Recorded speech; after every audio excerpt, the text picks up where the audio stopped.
I'm Camilla, 34 years old, and I once believed in fairy tales, forever love, and anniversary celebrations that ended in romantic embraces. I spent hours preparing a surprise dinner for my husband Jackson's and my 10th anniversary, complete with candles and his favorite champagne. I'd ignored the lipstick on his collar a month before, convinced myself it meant nothing. Little did I know our anniversary would end with that same champagne, sweet revenge, and legal papers that would finally set me free. Where are you watching from today? If my story resonates with you, please hit like and subscribe to join me on this journey of betrayal, heartbreak, and ultimately empowerment. The morning sun filtered through our bedroom curtains as I stretched and smiled, thinking about how far Jackson and I had come in our 10 years of marriage. I'd built a successful career as a marketing executive at one of Boston's top firms, somehow managing to balance the demands of my job with being a devoted wife. Not always easy, but I'd made it work. I still remember the first time I saw Jackson at my college friend's wedding. He was the best man, tall, with warm brown eyes and a confident smile that made my heart skip. We locked eyes across the reception hall, and by the end of the night, we'd talked for hours on the venue's terrace, oblivious to the celebration happening around us. Our connection was instantaneous, a whirlwind romance that had everyone around us both envious and concerned about our pace. 6 months later, we were engaged. By our 1-year anniversary of meeting, we were married in a garden ceremony that still fills my photo albums. From the outside, we had the perfect marriage. Our colonial home in a quiet Boston suburb, with a manicured lawn and a kitchen I'd painstakingly renovated to my taste. We both had thriving careers, me in marketing and Jackson in financial consulting. We supported each other's ambitions and celebrated each other's wins. Jackson was particularly proud when I landed the Westfield account last year, taking me out to the most expensive restaurant in the city and bragging about me to anyone who would listen. We'd built our life together carefully with shared dreams that we revisited on our anniversary each year. We planned to travel extensively before starting a family, saving diligently for luxury trips to destinations on our bucket list. We'd already checked off Paris, Tokyo, and the Amalfi Coast. Next was supposed to be a safari in Tanzania for our 10th anniversary, but we'd postponed it due to Jackson's increasingly busy work schedule. I'd understood, or at least I thought I did. The changes had been subtle at first, starting about 6 months ago. I tried to ignore them, finding excuses for each new behavior. Jackson started working later and later, coming home exhausted with barely enough energy to eat the dinner I'd kept warm before collapsing into bed. Our conversations became shorter, his attention constantly divided between me and his ever-buzzing phone. When I asked about his day, his answers became vague, generic. Same old stuff, Cam. Nothing exciting. Then came the password on his phone. In all our years together, we'd never locked our phones from each other, not out of suspicion, but out of practicality. If his phone rang while he was in the shower, I'd answer it. If mine was charging, and I needed to look something up, he'd use his. The sudden appearance of a password felt like a closed door between us, but when I mentioned it, he laughed it off as new company security protocols. I wanted to believe him.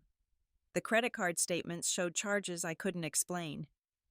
Dinners at restaurants we'd never visited together. A jewelry store purchase on a random Tuesday in March. When I asked, he said it was a thank you gift for his assistant, who'd helped him through a difficult client situation. The dinner charges were business meetings that ran late. Each explanation sounded reasonable in isolation. Together, they formed a pattern I wasn't ready to see. I decided our 10th anniversary would be the turning point. I would create a night so special, so filled with love and memories, that it would bring back the Jackson I'd fallen for. I would remind him of why we chose each other, of the promises we'd made. I took a day off work to plan everything down to the last detail, selecting his favorite dishes for a multi-course meal, buying the same champagne we'd had at our wedding, setting our dining room table with our best china and crystal. I wanted this anniversary to be perfect. I needed it to be perfect. Maybe then the knot of anxiety in my stomach would finally dissolve. Maybe then I could stop making excuses for the man I'd promised my life to. Maybe then we could talk honestly about what was really happening in our marriage. As I planned our special evening, I pushed away the image of that smudge of red lipstick on his white collar, a shade I'd never worn. I silenced the voice in my head that whispered doubts every time he came home smelling of unfamiliar perfume. I was Camilla Evans, and I had built a perfect life with the perfect husband. At least that's what I kept telling myself. The first real crack in our marriage's foundation appeared exactly 1 month before our anniversary. I was sorting laundry when I noticed a smear of bright red lipstick on the collar of Jackson's crisp white dress shirt. My hands froze mid-fold, heart suddenly pounding in my ears. I never wore red lipstick, finding the shade too bold for my taste. I preferred subtle pinks and mauves that complemented my fair complexion and blonde hair. I sat on our bedshirt, clutched in my trembling hands for what felt like hours. When Jackson came home that evening, I held up the shirt without a word. His explanation came too quickly, too smoothly. That must have been from Linda in accounting. You know how she gets when she's excited about numbers. She was leaning over my shoulder during the quarterly report meeting, probably got too close when pointing at the spreadsheet. He chuckled, taking the shirt from my hands and tossing it in the hamper as if disposing of my suspicions along with it. I wanted to believe him. I needed to believe him. So I smiled and nodded, pushing down the doubt that had lodged itself in my throat. "Come here," he said, pulling me into an embrace that felt just slightly off, as if we no longer fit together the way we once had. "You know you're the only one for me, right?" But his words didn't match the distant look in his eyes, and that night he turned away from me in bed, claiming exhaustion from a long day at the office. 2 weeks before our anniversary, I borrowed his phone to call mine when I couldn't find it in our house. A text notification popped up as I held it. "Can't wait to see you tomorrow. Same time, same place. Miss you already." The sender was saved simply as S. When I found my phone and returned his, I didn't mention the message. Instead, I checked his calendar for the next day, noting a blocked-off 3-hour client meeting with no specific client named. The next evening over dinner, I casually asked about his day, fishing for information without revealing my suspicions. "How was your meeting today, the 3-hour one?" His fork paused halfway to his mouth, a momentary hesitation before he continued as if nothing had happened. "Productive. We're close to closing that Henderson deal I told you about." He hadn't told me about any Henderson deal. My best friend Elaine had noticed the changes in Jackson before I allowed myself to. During our monthly lunch date at our favorite cafe, she watched me push salad around my plate as I made excuses for why Jackson couldn't join us for the dinner party she was planning. "Cam," she said gently, reaching across the table to still my fidgeting hands. "Is everything okay with you two? Jackson seems different lately. And so do you." "We're fine," I insisted, the lie bitter on my tongue. "He's just busy with work. This promotion has him traveling more, meeting with important clients. It's a stressful time." Elaine's eyes, full of concern and something else, maybe pity, made me look away. "You know you can tell me anything, right, if something's wrong?" "Nothing's wrong," I said firmly, more to convince myself than her. "In fact, I'm planning a surprise for our anniversary next week. It's going to be special." As our anniversary approached, I threw myself into planning the perfect evening, as if creating the appearance of a happy marriage could somehow manifest the reality of one. I selected recipes, practiced his favorite dessert twice to make sure it was perfect, and bought a new dress that highlighted what he once told me were his favorite features about me. The day before our anniversary, I was in the garden cutting fresh flowers for the table when I heard Jackson's voice from the open window of his home office. His tone made me pause, scissors hovering over a particularly beautiful rose. He was speaking softly, intimately, in a way he hadn't spoken to me in months. "I wish I could be with you tomorrow instead," he said with a sigh that sent ice through my veins. "But you know how it is. 10 years is a milestone. I can't just disappear." "No, she doesn't suspect anything. I know. Soon we won't have to hide." I stood frozen among the flowers, the beautiful home we'd built together suddenly feeling like a beautiful lie. When he came to find me later, I had plastered on a smile and pretended I hadn't heard a word. That evening, as we sat on the couch watching a show, neither of us was paying attention to Jackson cleared his throat and turned to me with an expression I'd come to recognize as his bad news face. Cam, about tomorrow. I know it's our anniversary, but something's come up at work. The Johnson account is in trouble and I need to go smooth things over. I might be late. The Johnson account. Another client he'd never mentioned before. How late? I asked, keeping my voice steady. I'm not sure. Don't wait up. Okay, we can celebrate properly on the weekend.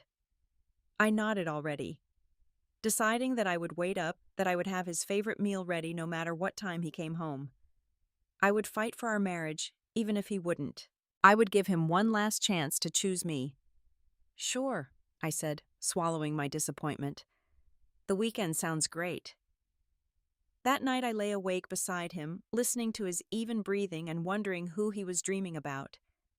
My mind was a battlefield of hope and suspicion, love and betrayal. Part of me still believed we could fix what was broken.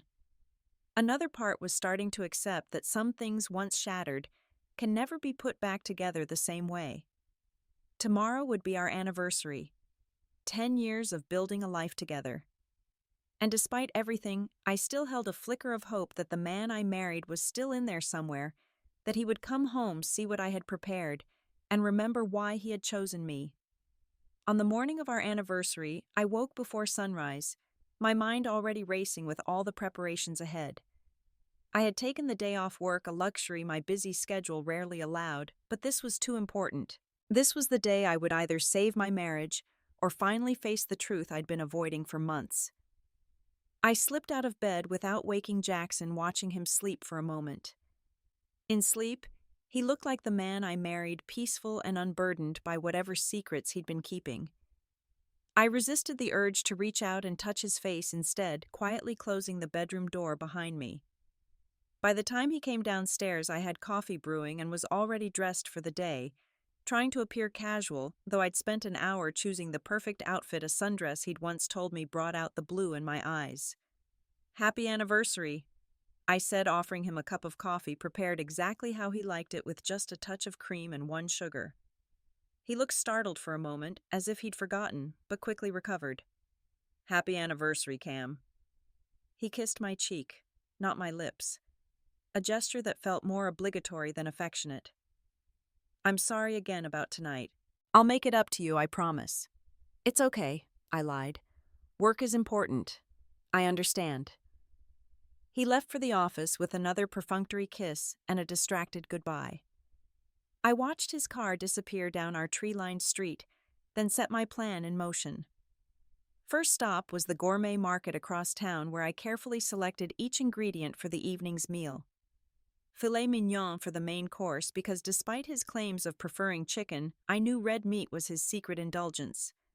Fresh asparagus, fingerling potatoes, and ingredients for the chocolate soufflé that had impressed him on our third date. Everything had to be perfect. Next was the wine shop, where I selected a bottle of Dom Pérignon, the same champagne we'd toasted with at our wedding. The expense made me wince, but tonight deserved something special. I also picked up his favorite Cabernet to accompany dinner. At home, I spent hours cleaning our already tidy house, setting the dining room table with our best china and crystal, arranging the fresh roses from our garden in the crystal vase we'd received as a wedding gift. I placed candles strategically around the room, remembering how Jackson once said, "Candlelight made my skin glow." As afternoon turned to evening, I prepared each dish with meticulous care, timing everything, so it would be ready just as he arrived home, whenever that might be.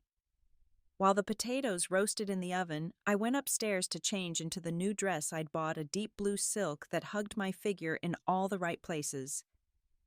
I styled my hair the way he liked it, down and loosely curled, and applied makeup with a careful hand, subtle but enhancing. Looking in the mirror, I barely recognized the woman staring back at me, so desperate for her husband's approval, for his love. When had I become this person?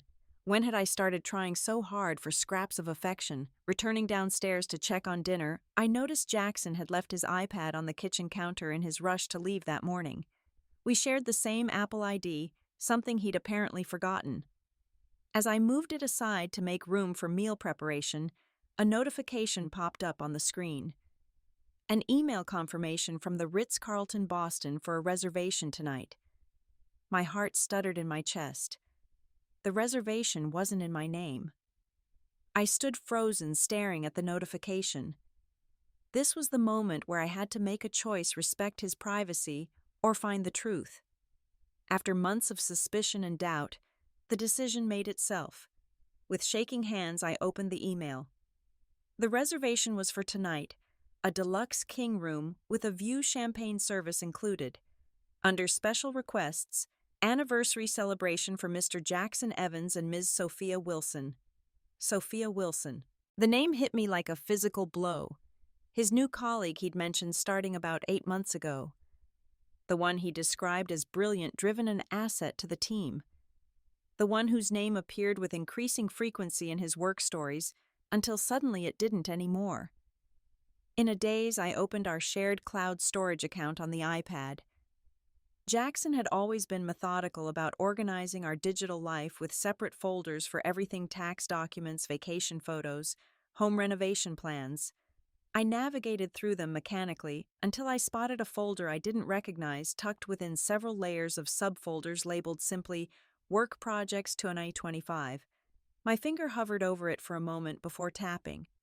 Inside were dozens of photos, none of which had anything to do with work. Jackson and a woman with glossy dark hair and red lipstick, the exact shade I'd found on his collar. Jackson and Sophia at restaurants I didn't recognize in hotel rooms, with rumpled sheets on a weekend trip to a beach that looked like Cape Cod. In some they were embracing. In others the intimacy was unmistakable. The timestamps told a story of their own 8 months of betrayal, documented like cherished memories. 8 months during which I'd been questioning my own sanity, making excuses for his behavior, blaming myself for not being enough. Numb, I checked our joint credit card statements next, something I'd neglected as Jackson had always handled our finances.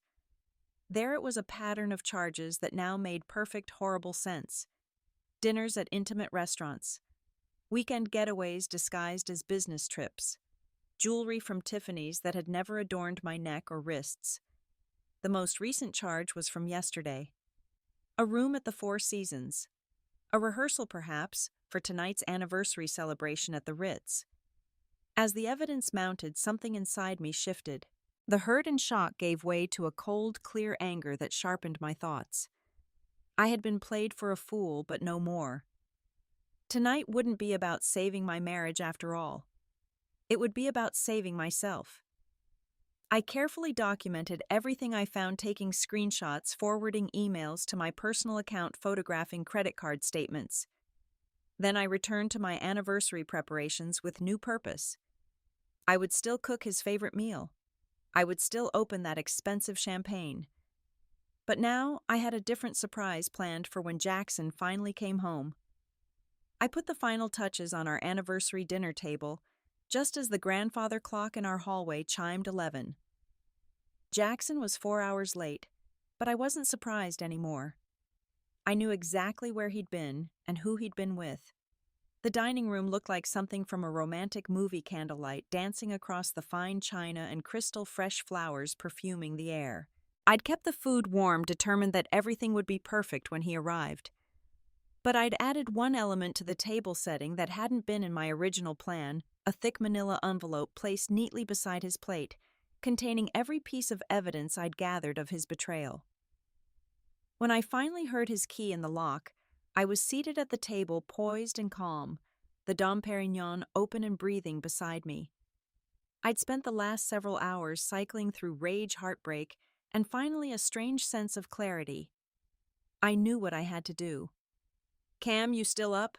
Jackson called as he entered, sounding surprised despite the lights and my car in the driveway. "In the dining room," I replied, my voice steady. "Happy anniversary." He appeared in the doorway, momentarily speechless at the elaborate scene I'd created. He'd changed clothes since this morning, I noticed, wearing a shirt I'd never seen before. His hair was slightly damp, as if he'd recently showered, washing away the evidence. "Wow," he said finally.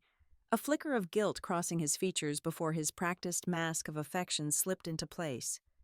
This looks amazing. You didn't have to go to all this trouble. I told you we could celebrate on the weekend.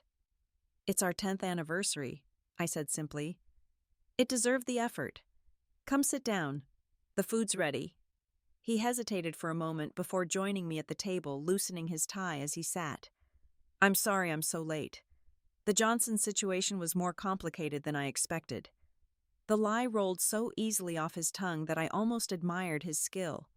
Almost. I understand, I said, reaching for the champagne. Work is important, especially with clients like Johnson. I poured 2 glasses, sliding one toward him. Let's toast. He looked relieved, clearly having expected anger or questioning about his lateness. He raised his glass eyes, meeting mine across the flickering candles. To 10 years, he offered. To truth, I countered, my gaze unwavering. A flicker of unease crossed his face, but he clinked his glass against mine and took a sip. I did the same, savoring the expensive bubbles on my tongue. It seemed fitting to enjoy this small luxury before everything imploded. We made it through the appetizer with superficial conversation. I asked about his day, and he fabricated a detailed story about client meetings and presentations. I nodded and smiled, watching him dig himself deeper with every lie. As I served the main course, I decided it was time. I have something for you, I said, nudging the manila envelope toward him. An anniversary gift of sorts. Jackson looked pleased, apparently interpreting my calm demeanor as forgiveness for his lateness. He picked up the envelope with a smile. You didn't have to get me anything, Cam. Oh, but I did, I replied softly. Open it. The smile remained frozen on his face as he pulled out the contents. Printed photos of him and Sophia together, screenshots of text messages, copies of credit card statements with suspicious charges highlighted, and finally the reservation confirmation for tonight's room at the Ritz-Carlton under both their names. The color drained from his face as he shuffled through the evidence of his betrayal, his hands beginning to tremble slightly. When he finally looked up, the mask had dropped, entirely replaced by a mixture of shock and defensive anger. You went through my things, he demanded, as if I were the one who had committed the greater offense. You left your iPad unlocked, I replied calmly. But yes, once I saw the hotel reservation, I looked further. 8 months, Jackson. 8 months you've been sleeping with her while coming home to me. Sophia Wilson, your brilliant new colleague. He stared at me for a long moment. Then his expression shifted, calculation replacing shock. He'd always been good at adapting quickly, thinking on his feet. It was what made him successful in business, and apparently in deception. It's not what you think, he began, the oldest line in the cheater's handbook. Don't, I cut him off sharply. Don't insult my intelligence on top of everything else. I've seen the evidence. I know about the trips, the dinners, the jewelry. I know you were with her tonight, not at any client meeting. His strategy pivoted instantly. Fine. Yes, I've been seeing Sophia. It just happened, Cam. I didn't plan it. We were working late one night, and there was this connection I couldn't ignore. 8 months ago, I said. When did you stop even trying to hide it? The lipstick on your collar, the late nights, the new passwords on your phone. Did you want me to find out? His expression hardened. Maybe I did. Maybe I was tired of pretending. The cruelty of his admission struck me like a physical blow, but I refused to show it. How considerate of you to spare me the burden of a direct conversation. I was going to tell you, he said, running a hand through his hair in frustration. This weekend, actually. I was going to ask for a divorce. A cold laugh escaped me. After celebrating your anniversary with her at the Ritz, how generous of you to fit me into your schedule. This isn't easy for me either, Camilla, he snapped, as if he deserved sympathy for the difficult position his own actions had created. I'm sure it's been terribly difficult juggling a wife and a mistress. All those lies must have been exhausting. His eyes narrowed. Sophia understands me in ways you never have. She supports my ambitions without making me feel guilty about working late. She doesn't suffocate me with expectations and perfect anniversary dinners. Each word was calculated to shift blame onto me for his betrayal. And a year ago, perhaps even months ago, it might have worked. I might have internalized his criticisms, wondered what I'd done wrong, how I'd failed him. But not anymore. Is that the story you're telling yourself? I asked quietly. That I drove you to cheat by expecting basic respect and honesty from my husband. He stood abruptly, chair scraping against the hardwood floor. I didn't come home for this. I came to get some things. I'm staying with Sophia tonight. At the Ritz, I supplied. For your anniversary celebration. Yes, he admitted defiantly. For our anniversary. We've been together 8 months today. The deliberate cruelty of timing his affair's anniversary with our wedding anniversary hit me like a slap. He'd planned this, the symbolism of replacing one relationship with another on the same date. It wasn't coincidence. It was methodical erasure. I'll need to get some things, he said, already moving toward the stairs. I'll come back for the rest later. Take what's yours, I called after him. Only what's yours. I remained seated at the table, listening to his footsteps overhead, the opening and closing of drawers, the rustle of clothes being packed. The beautiful meal I'd prepared sat cooling and forgotten on fine china, the candles burning lower. When he returned with a hastily packed suitcase, he headed straight for the cabinet in the living room where we kept our valuables, including my grandmother's antique silver and jewelry that had been in my family for generations. Those aren't yours, I said from the doorway, watching as he reached for the case containing my grandmother's pearl necklace, a gift she'd received on her own wedding day, and passed to me. Half of everything is mine, he retorted. That's how marriage works, Camilla. Not my family heirlooms, I said, stepping forward to block his access to the cabinet. Put it back, Jackson. Instead, he grabbed my wrist, pushing me aside with a force he'd never used before. Don't tell me what to do. I'm taking what I deserve after 10 years in this marriage. And in that moment, as his fingers dug into my skin and his familiar face contorted with entitlement and anger, I knew with absolute certainty that the man I'd married was gone if he'd ever existed at all. The moment Jackson's grip tightened around my wrist, something fundamental shifted between us. The physical line he crossed seemed to unlock a new side of him, one I'd never seen before. Or perhaps it had always been there, lurking beneath the surface of our seemingly perfect marriage. Let go of me, I said, my voice low and dangerous. He did, but the damage was done. The air in our living room, once filled with love and shared dreams, now crackled with tension and the threat of violence. You've never appreciated anything I've done for you, he said, his voice rising as he picked up a crystal vase we'd received as a wedding gift. 10 years I've given you, and now you're going to try to take everything. With a sudden movement, he hurled the vase against the wall, where it shattered into countless glittering pieces. I flinched, but stood my ground. I'm not the one throwing away 10 years of marriage for an affair, Jackson. You did that all on your own. His face contorted with rage. Don't you dare put this all on me. You were always too busy with your career, always too tired. What was I supposed to do? Communicate, be honest, not sleep with your coworker. I suggested, a dangerous calm settling over me despite my racing heart. Just basic husband things. Sophia would never speak to me this way, he spat, grabbing the framed photo of our wedding day from the mantel and throwing it to the floor. The glass cracked across our smiling faces, a fitting metaphor.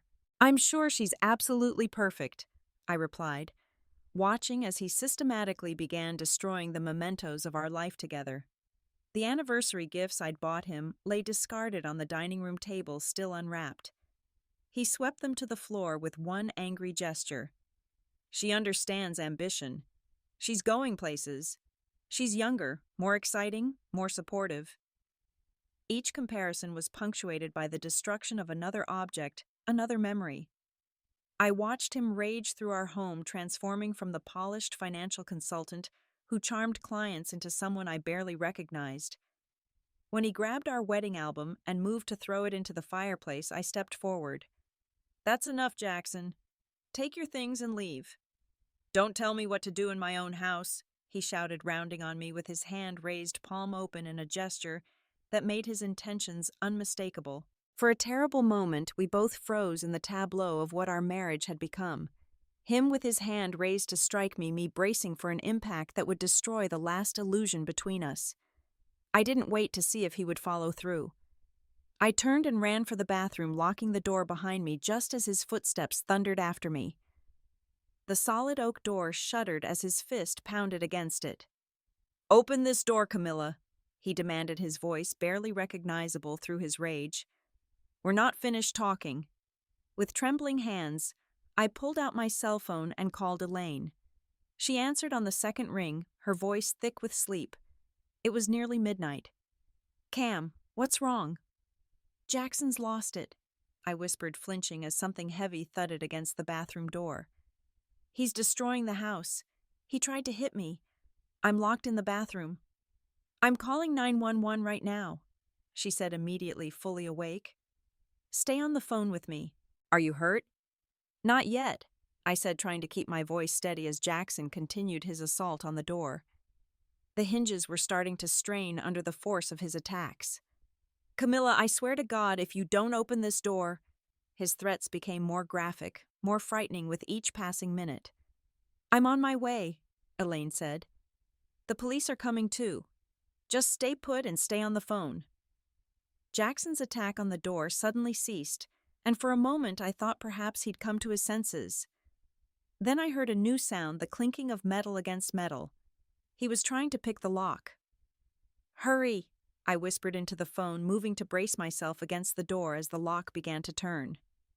Just as I felt the door begin to give way, a new sound cut through the night, police sirens growing rapidly louder as they approached our house.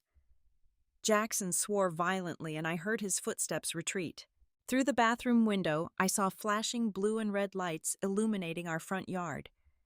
The pounding of my heart nearly drowned out the sound of authoritative knocking and calls of, "Police, open up." When I finally emerged from the bathroom, escorted by a female officer who had gently coaxed me out, the scene in our living room was surreal. Two officers were speaking with Jackson, who had transformed again, now appearing calm and reasonable, if somewhat disheveled. Our home, the one we'd built together with such care, was in shambles around him. "Ms. Evans," one of the officers approached me, notebook in hand. "Can you tell us what happened here tonight?" I looked directly at Jackson as I recounted the evening's events, from discovering his affair to his violent reaction when confronted. His eyes narrowed as I spoke, silently warning me to stop, but I continued until I told them everything. The officers noted the destruction around the room, the bruise forming on my wrist, where he'd grabbed me, the damaged bathroom door. They asked if I wanted to press charges for domestic violence. "Not tonight," I said, suddenly exhausted beyond measure. "But I want him out of this house." Jackson's mask of reasonableness slipped. "You can't kick me out of my own home. My name is on the deed." "Sir, given the circumstances, we strongly recommend you find alternative accommodations tonight," the senior officer said firmly.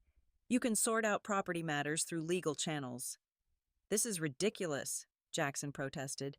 "She's exaggerating what happened. I never laid a hand on her."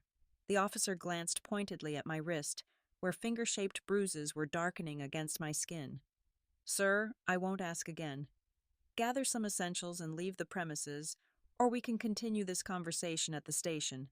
The threat was clear, and Jackson, ever practical, chose the path of least resistance. Under the watchful eyes of the officers, he collected his suitcase and a few additional items, glaring at me all the while. "This isn't over," he muttered, as he passed me on his way to the door. "Actually, it is," I replied loud enough for the officers to hear. The moment he was gone, Elaine arrived, rushing to embrace me. The officers took final statements and gave me information about obtaining a restraining order, advising me to change the locks immediately. After they left, Elaine surveyed the destruction of my home and marriage. "You're staying with me tonight," she said firmly. "Pack a bag. You can't be here alone." I nodded, too numb to argue. As we left, I glanced back at the anniversary table, still set with fine china and melted candles, the champagne flat in abandoned glasses. The beautiful meal I'd prepared with such hope lay untouched, a feast for a celebration that would never happen. At Elaine's apartment, she made up her guest bed with fresh sheets and brought me a cup of chamomile tea. "Try to sleep," she said gently. "Tomorrow we'll figure out next steps." But sleep was impossible. Every time I closed my eyes, I saw Jackson's face contorted with rage, his hand raised to strike me. I saw the photos of him with Sophia, the evidence of their shared intimacy, while I'd been working to save our marriage. I saw 10 years of my life revealed as an elaborate deception. By morning, my shock had crystallized into resolve. As sunlight filtered through Elaine's guest room curtains, my phone lit up with notifications. Dozens of messages from Jackson alternating between apologies, justifications, and thinly veiled threats. "I'm sorry about last night. You pushed me too far. We need to talk. You had no right to call the police. You're making this worse for both of us. I'm coming back to the house today to get the rest of my things. Be reasonable or this gets ugly." The last message sent ice through my veins. I showed the phone to Elaine, who had brought coffee and toast that I couldn't eat. "You need legal protection," she said immediately. "Today. These aren't the messages of someone who's calmed down." She was right. The man I thought I knew was gone, replaced by someone volatile and unpredictable. If last night had taught me anything, it was that I needed to protect myself starting now. The morning after what should have been our romantic anniversary celebration found me sitting in the office of Diana Matthews, one of Boston's most respected family law attorneys. Elaine had called in a favor with a friend who worked at the firm to get me an emergency appointment. Diana's office projected exactly the kind of confidence I needed, with floor-to-ceiling windows overlooking the city and walls lined with credentials. The woman herself matched her surroundings, impeccably dressed in a tailored suit, with a no-nonsense demeanor that put me instantly at ease. "Mrs. Evans," she began, then corrected herself. "May I call you Camilla?" I nodded, clutching the folder of evidence I'd brought with me. "Camilla, I understand from our brief phone conversation that you experienced a domestic violence incident last night following the discovery of your husband's infidelity. Is that correct?" "Yes," I said, pulling up my sleeve to reveal the bruises on my wrist that had darkened overnight into distinct fingerprints. "This is from when he grabbed me. He also destroyed property and tried to break down the bathroom door when I locked myself in." Diana nodded, making notes. "And the police were called?" "Yes, by my friend. They made him leave but didn't arrest him." I placed my phone on her desk. "Since then, he's been sending threatening messages. The most recent ones this morning suggest he's coming back to the house." She scrolled through the messages, her expression remaining professionally neutral, though her eyes hardened. "These constitute harassment and could be interpreted as threats. Combined with last night's violence, we have grounds for an emergency restraining order." She looked up at me. "Is that something you want to pursue?" The question gave me pause. A restraining order made everything so official, so final. But then I remembered the look in Jackson's eyes last night, a rage I'd never seen before and never wanted to see again. "Yes," I said firmly. "And I want to file for divorce." Diana nodded approvingly. "Let's start with the restraining order. That's our priority today. We can file the divorce petition simultaneously, but the protective order will provide immediate security." She walked me through the process, explaining that we would need to go to the county courthouse and appear before a judge.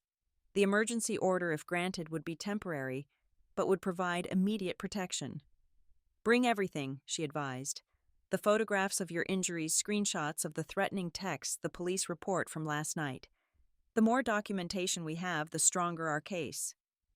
Within an hour, we had assembled all the necessary evidence and paperwork. Diana was thorough, taking statements from me about the previous night's events, as well as the pattern of behavior leading up to it. I showed her the evidence of Jackson's affair, including the financial records revealing his misuse of our joint funds to finance his relationship with Sophia. "This will be relevant for the divorce proceedings," she noted. "Massachusetts is an equitable distribution state, and his misappropriation of marital assets can impact the financial settlement." Before we left for the courthouse, Diana made one more suggestion. "Given what happened last night, I strongly recommend securing your home. Change the locks immediately and consider installing a security system. I called a locksmith from her office, arranging for them to meet us at my house after the courthouse. Then I called a security company recommended by Diana, scheduling an installation for that afternoon. The expenses made me wince, but my safety was worth every penny. At the courthouse, everything moved with surprising speed. The judge reviewed our petition, examined the evidence, and granted the emergency restraining order without hesitation. Jackson would be prohibited from coming within 500 feet of me, my home, or my workplace. He could not contact me directly or through third parties except through legal counsel. We'll serve him with the restraining order and divorce papers together, Diana explained as we left the courthouse. That way he's legally notified of both simultaneously. By early afternoon, we had returned to my house where the locksmith was already changing every exterior lock. The place still showed the devastation of the previous night, shattered glass and broken mementos littering the floors. Elaine had come to help, already sweeping up the worst of the destruction. "This is a good start," Diana said, watching the locksmith work. "But there's more to be done. We need to secure your digital life as well. Change all passwords, especially for financial accounts. Remove his access to any shared cloud storage or email accounts. If you share a phone plan, consider getting a new number." The reality of dismantling a 10-year marriage hit me then. It wasn't just about physical separation, but the untangling of two lives that had been thoroughly intertwined. Each step felt like cutting another thread that had once connected us. The security company arrived next, installing motion sensors, door and window alarms, and cameras covering all entry points to the house. The technician walked me through the smartphone app that would alert me to any breaches and allow me to monitor the property remotely. "Call us immediately if there's any violation of the restraining order," Diana instructed as she prepared to leave. "Even a single text message or drive-by. Documentation is our best weapon." I nodded, suddenly overwhelmed by the reality of what my life had become. Just 24 hours ago, I'd been preparing a romantic anniversary dinner, clinging to the illusion of a happy marriage. Now I was installing security systems to keep my husband away. Diana seemed to sense my emotional state. "Camilla," she said gently, "what you're doing takes tremendous courage. Many people stay in dangerous situations because leaving seems harder than enduring. You're choosing your safety and your future. That's something to be proud of." Her words steadied me, reminding me why all of this was necessary. This wasn't just about punishing Jackson for his betrayal. It was about protecting myself from who he had revealed himself to be. After Diana left, Elaine helped me continue the cleanup, carefully salvaging what could be saved from Jackson's rampage. The wedding album he'd tried to burn was smoke-damaged but intact. I placed it in a box with other mementos to be stored away, physical reminders of a chapter of my life that was closing. As evening approached, my phone lit up with notifications. The security app alerted me to movement at the front of the house. On the camera feed, I saw Jackson's car pull into the driveway, watched him approach the front door with the confident stride of someone who still believed they were coming home. His confusion when his key didn't work in the new lock was visible even on the small screen. He tried again, then began pounding on the door, calling my name. The sound was muffled by the solid wood between us, but the security system picked up his increasingly angry demands. "Camilla, I know you're in there. Open the damn door." I watched in silence, my heart racing, but my resolve firm. Beside me, Elaine already had her phone out, ready to call 911 if necessary. After several minutes of futile attempts to enter, a car pulled up behind Jackson's. A process server emerged, approaching him with an envelope in hand. Even through the grainy security footage, I could see the moment Jackson realized what was happening, his body language shifting from aggressive to defensive as he was served with both the restraining order and divorce papers. His reaction was immediate and volcanic. He tore open the envelope, scanning the contents before hurling them to the ground in a rage. He turned toward the house, shouting threats that the security system's microphone captured, with perfect clarity, evidence of his first violation of the restraining order. Within minutes, police cruisers arrived responding to the call Elaine had made when Jackson refused to leave. I watched through the security camera as officers approached him firmly but professionally explaining that he was in violation of a court order and needed to leave immediately. Jackson's attempt to charm his way out of trouble, a tactic that had served him well in business, failed spectacularly. The officers were unmoved by his protestations that there had been a misunderstanding that this was his home, that I was being unreasonable. When he continued to resist their directives, they placed him in handcuffs and escorted him to a patrol car. As they drove away, I let out a breath I hadn't realized I was holding. The confrontation I'd been dreading had come and gone, and I was safe behind new locks and a restraining order with the weight of law enforcement behind it. "That's the first step," Elaine said, squeezing my hand. "It gets easier from here." I wasn't entirely sure I believed her, but I was certain of one thing: there was no going back to the life I'd had before. The only way was forward into whatever future I would build for myself from the wreckage of my marriage. 6 months after the anniversary night that had changed everything, I stood in the kitchen of my new apartment, morning sunlight streaming through windows that faced east rather than west. Small differences like this helped remind me that I was building something new, not just trying to recreate what I'd lost. My coffee mug warmed my hands as I looked out over the city skyline, so different from the tree-lined suburban view I'd grown accustomed to in my married life. The downtown apartment was smaller than the house I'd shared with Jackson, but it was mine alone, a space unburdened by painful memories or broken promises.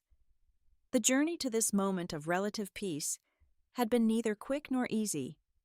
In the weeks following that fateful night, Jackson had alternated between rage and manipulation, using every tool at his disposal to punish me for exposing his betrayal and standing up for myself.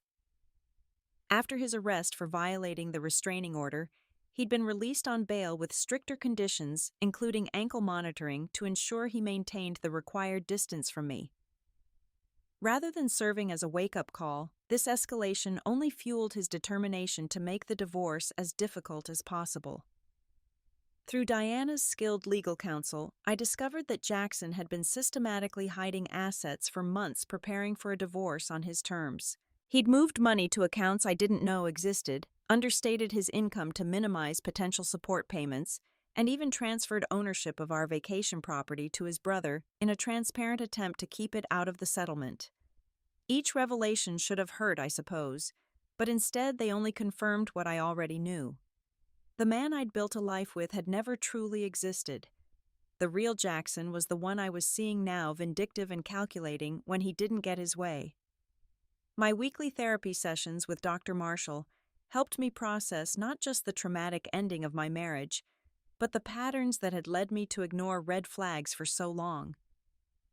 I learned about gaslighting and how Jackson had subtly undermined my confidence and perceptions throughout our relationship, making me doubt my own instincts when things didn't add up. Recovery isn't linear, Dr. Marshall reminded me during a particularly difficult session after Jackson had attempted to contact me through mutual friends. There will be setbacks and difficult days.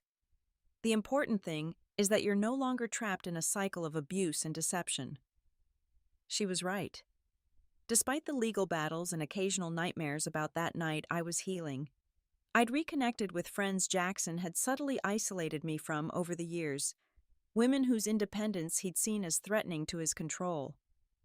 My college roommate Natalie, whom Jackson had always claimed was a bad influence because of her outspoken feminism, flew in from Seattle to stay with me for a week. We talked until sunrise most nights, rebuilding a friendship that had once been central to my life. She was the one who encouraged me to take the promotion at work that Jackson had discouraged, insisting it would put too much strain on our marriage.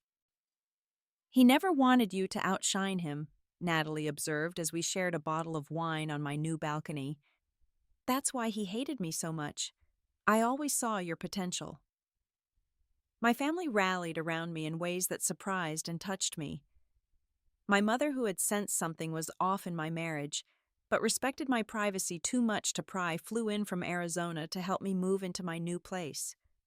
As we unpacked boxes together, she confessed that she'd never fully trusted Jackson but had wanted to support my choices.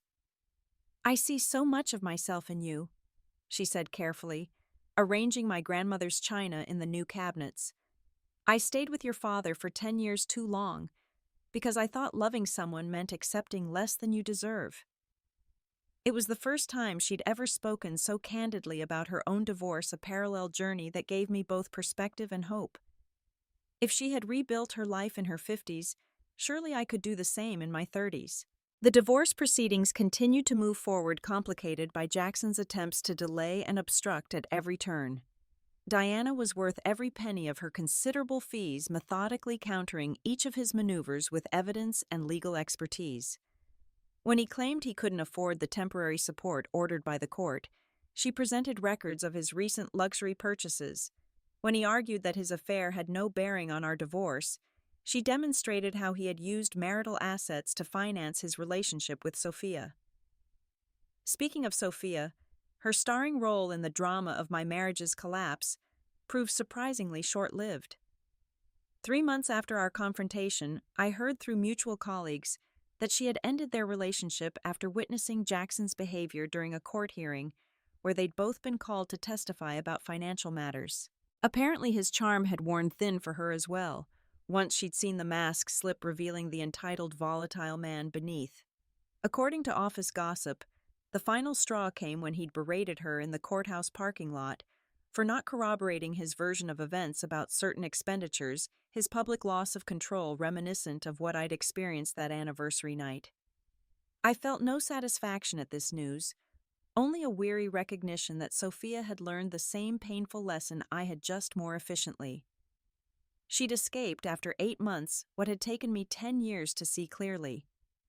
My own professional life flourished in ways that surprised me. Without Jackson's subtle undermining of my ambitions, I accepted the promotion to creative director that I'd been hesitant to pursue while married. The role challenged and energized me, providing both distraction from the ongoing divorce drama and affirmation of my capabilities.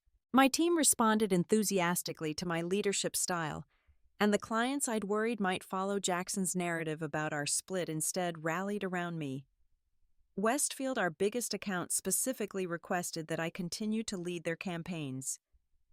"We trust your vision," their marketing VP told me during a lunch meeting. "Whatever's happening in your personal life, your professional judgment is something we value." The financial independence this promotion provided proved crucial as the divorce negotiations dragged on. Jackson fought for everything from the artwork we'd collected together to frequent flyer miles accumulated during our marriage. Diana advised me to pick my battles, focusing on securing my financial future rather than winning every skirmish. "He wants to exhaust you into submission," she explained during a strategy session. "Every time you engage in a fight over something minor, it costs you emotionally and financially. Let the small stuff go and save your energy for what really matters." It was wise counsel. I let Jackson have the vacation photos, the grill he'd rarely used, even the luxury car he'd insisted we couldn't afford when I'd wanted it, but now claimed as essential to his professional image. In exchange, Diana secured my ownership of the house, my retirement accounts, and a settlement that acknowledged Jackson's misappropriation of marital funds for his affair. 6 months after that anniversary night, I was still healing, still processing, still rebuilding. But I was doing it on my terms, in my space, with people who truly supported me. The sound of my phone ringing pulled me from my reflections. I glanced at the screen, half expecting to see Jackson's name, despite the blocked number measures I'd put in place.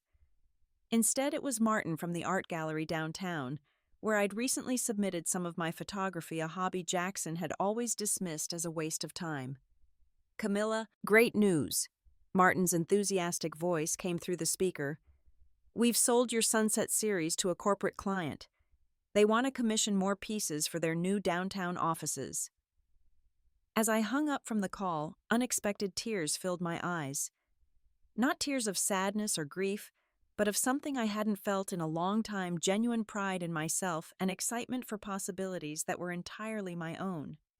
My phone buzzed again with a text from Elaine. "Lunch today.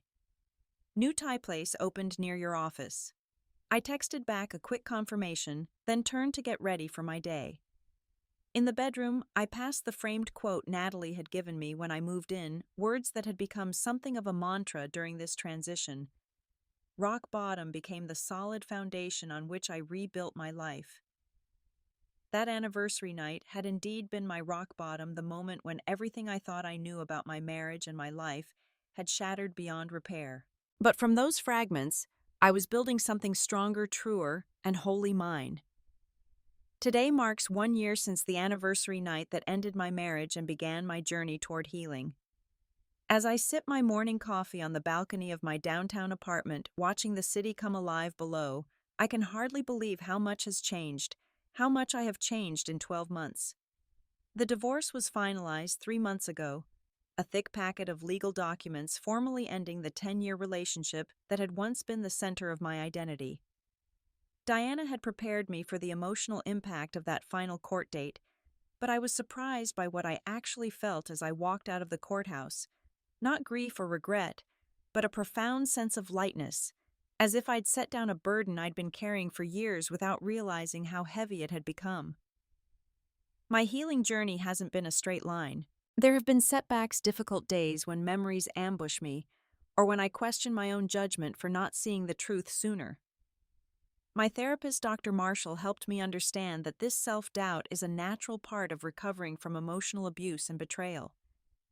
Healing isn't about never having bad days, she told me during one session when I was particularly frustrated with myself for crying over a wedding photo I'd found tucked in an old book. It's about having the tools to move through those days without getting stuck in them. Those tools have become essential parts of my daily life. Journaling each morning helps me process my emotions before they become overwhelming. Meditation quiets the critical inner voice that sometimes still speaks in Jackson's dismissive tone. Regular dinners with friends combat the isolation that allowed my marriage to become so unhealthy without intervention. My support network has been invaluable. Elaine remains my strongest ally, the friend who saw what was happening before I could admit it myself. My relationship with my mother has deepened into a true friendship between adults who respect and understand each other's journeys. My brother Michael, who never liked Jackson, but kept his opinions to himself out of respect for my choices, now visits regularly from Chicago, making up for years of distance that my marriage had somehow fostered. Professionally, I've exceeded even my own expectations. The promotion I accepted during the divorce proceedings has led to another advancement. I now head the creative department at my firm, leading a team of talented people who value my vision and experience. The confidence I've found in my professional identity has helped heal the wounds to my self-esteem that my marriage had inflicted. My photography, once just a hobby squeezed into spare moments and often criticized by Jackson as a distraction from my real responsibilities, has become a legitimate second career. The corporate commission that came through 6 months ago led to a small exhibition at a local gallery where 3 of my pieces sold on opening night. I now dedicate every Saturday to this passion, exploring the city with my camera, seeing beauty in ordinary moments that once would have passed me by. Financial independence has been one of the most empowering aspects of my new life. Diana's skilled negotiations secured me a fair settlement despite Jackson's attempts to hide assets, and my increased salary allows me to build my own financial security without depending on anyone else. I've started an investment portfolio focused on companies with strong female leadership, a small act of alignment between my values and my financial future. My new home reflects the person I've become. Unlike the suburban house that was always more Jackson's choice than mine, this downtown apartment has floor-to-ceiling windows that flood the space with light walls, painted in colors he would have deemed impractical, and furniture chosen solely for my comfort and aesthetic preferences. It's smaller than our marital home, but feels infinitely more spacious without the weight of pretense and performance that characterize so much of my married life. I've even begun dating again cautiously and on my own terms. Nothing serious yet, just coffee with interesting people who make me laugh and respect my boundaries. Dr. Marshall helped me identify the red flags I missed with Jackson, the subtle controlling behaviors that masqueraded as care and concern. Now I watch for these warning signs, trusting my instincts in ways I never allowed myself to before. I ran into Sophia about 4 months ago at a coffee shop downtown. The encounter could have been awkward, even hostile, but instead held a strange solidarity. We nodded to each other in quiet recognition of our shared experience, two women who had seen behind Jackson's carefully constructed facade to the manipulative, volatile man beneath. I didn't need to ask to know she was still recovering from her own version of the lessons I'd learned. Jackson himself has largely faded from my daily life, contained by the boundaries established through legal channels and my own determination to move forward. I heard through mutual connections that he's relocated to Chicago, taking a position with a rival firm after his reputation in Boston suffered following our very public divorce proceedings. According to the same sources, he's already engaged to someone new, rushing into another relationship with the same impulsiveness that characterized so much of his decision-making. This information doesn't hurt the way it once might have. Instead, I feel a distant concern for this unknown woman, hoping she sees what I didn't before investing years of her life in someone incapable of true partnership or honesty. Last week, I received an unexpected email from Jackson, the first direct contact since the finalization of our divorce. It was brief, ostensibly to inform me that he was selling some property we'd once discussed purchasing together, but containing between the lines a fishing attempt to gauge my current life and perhaps re-establish some connection. A year ago, even 6 months ago, this message might have triggered a cascade of emotions: anger, hurt, possibly even a lingering attachment that would have confused and undermined my progress. Instead, I felt nothing but a calm certainty as I deleted the email without response. His attempts to remain relevant in my life no longer held any power. The greatest lesson I've learned through this journey is about forgiveness, though not in the way many people understand it. I haven't forgiven Jackson for the betrayal, the gaslighting, the years of subtle manipulation, or the frightening violence of that final night. That kind of forgiveness would require acknowledgement and genuine remorse on his part, neither of which has been forthcoming. Instead, I've forgiven myself for ignoring red flags, for making excuses, for staying when my instincts were screaming to leave, for believing I needed to be perfect to be worthy of love. This self-forgiveness has been the most difficult and most healing work of all. As I finish my coffee and prepare for a day that includes a client presentation, lunch with Elaine, and an evening photography class I'm teaching at the community center, I realize that the anniversary of the worst night of my life has become just another day. The date no longer holds the power to devastate me or define me. A text message chimes on my phone, a reminder from my mother about her visit next weekend.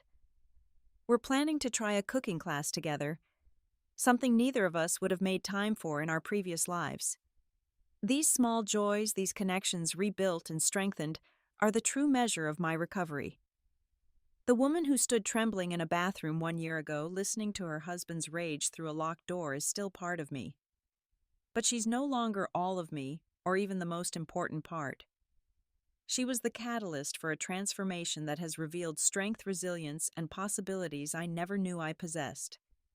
To anyone watching who might be seeing themselves in my story, please know this: there is life after betrayal. There is joy after heartbreak. There is security after fear. The journey through these dark places isn't easy, but what waits on the other side is a version of yourself you might never have discovered otherwise, a person capable of not just surviving, but truly thriving on her own terms. If something in my story has touched you, please leave a comment below. I'd love to hear your thoughts or experiences. And if you found value in what I've shared today, please consider subscribing to this channel and sharing this video with someone who might need to hear that they too can rebuild after everything falls apart. Thank you for witnessing my journey, and remember, sometimes the worst endings lead to the most beautiful beginnings.